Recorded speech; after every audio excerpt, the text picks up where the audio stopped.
Welcome back, basketball fans. Welcome back. So, Egypt, man, they've just had a rough start against Lithuania and Montenegro. I mean, in the first game against Lithuania, it was just a game that was so one-sided. I've never seen Egypt look like so overmatched and outpowered like that. And they went up against Jonas Valanciunas. I mean, that guy was double machine. He had 15 points, 10 rebounds. This game ended 93-67.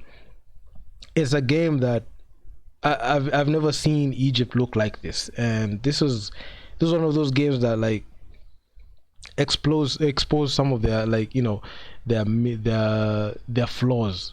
Some of those flaws, they're very good at covering them up when they play against African teams, because if you look at in the upper echelon of teams in Africa, they are top five. But when you went to the whole world and the rest of the world, teams from other nations, other continents, when they, get a hold of you, they're able to like do a very good job at exposing your flaws. And if you're not good at covering them up because you're used to winning, this is what happens. And they lost this game. This was the worst. They were held to 67 points, and Lithuania won by 93. They won 93-67. I've never seen Egypt get held to 67 points. Mind you, this is a team that blows out African teams in the continent. So them looking like this really was a huge, it was a huge blow. But it's understandable, because the first game, it was just a welcome to the FIBA World Cup moment for every single African team, and it was allowed. But the next one, man, they lost against Montenegro, and this time they were matching up against Nikola Vucevic. I mean, they're just meeting killer after killer after killer, man. So in the next game, we're gonna match up against Mexico, which we're gonna look at. But in this game against Montenegro, Egypt lost against Montenegro 89-74, and Egypt are the only African team that are yet to win a game. So most likely, if they don't win a game against Mexico, they're out of the contest. And it's just going to be so underwhelming to see a team that had so much promise and potential just fall like this, especially when they meet other teams that are very, very strong. You expect like the best team in Africa to be able to at least put up a fight in there. But in this, looking at the first game they played against Lithuania, and this game against Montenegro, they've just been significantly outmatched. And Angola have been able to win a game, South Sudan have been able to win a game. South Sudan actually have never looked the strongest. They have looked strong. Angola has looked strong. Cape Verde, Cote d'Ivoire have fought in their last game. In that game we covered against Iran, and they were able to come up with that clutch game. But Egypt, man, Egypt has just been rough.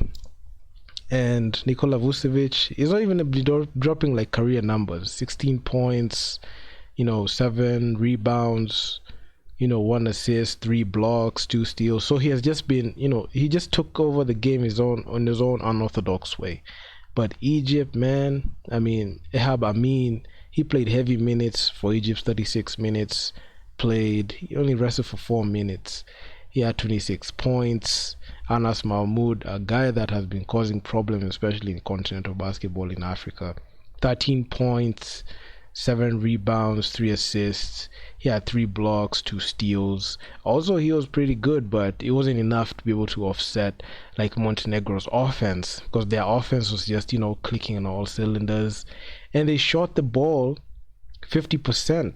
But if you look at Egypt, they only shot 41%. So you could see, and also one thing that I noticed is from the line, you could see Montenegro went to the line more. They went on a similar rate, but they were able to knock down their shots.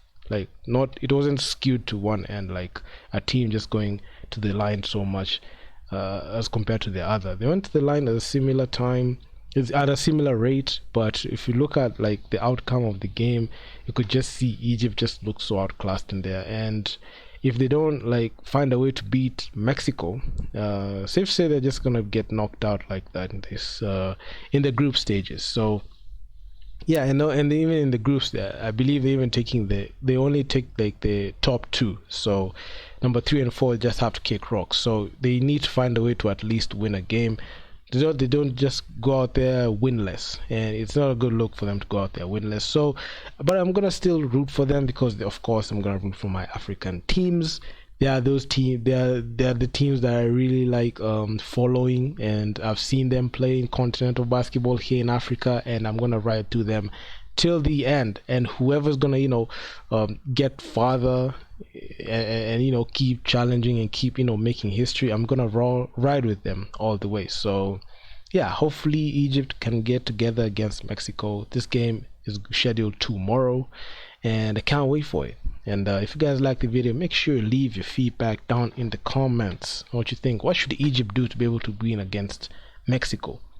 And like, share, and subscribe to the channel. It really helps me out a ton. And I'm out. Peace.